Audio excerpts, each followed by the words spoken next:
بسم الله الرحمن الرحیم. د کابل جلال آباد لویه لار د تنګي غارو په سیمه کې د غرخویدنې له امله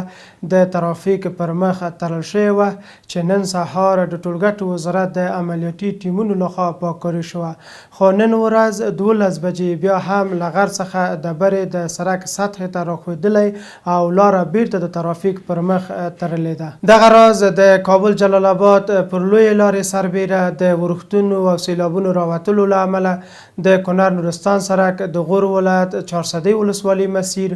او د سمنګان ولایت رویداب مسیرونه د ترافیک پر مخ تړل شوي دي چې دا مهال د پاککاري او بیرته پرانیستلو چارې جریان لري. همدارنګه په غزني، سمنګان، غور او د هیواد په ګڼ شمېر نورو ولایتونو کې د ورښتونو او سیلابونو راوتلو له امله یو شمېر مسیرونه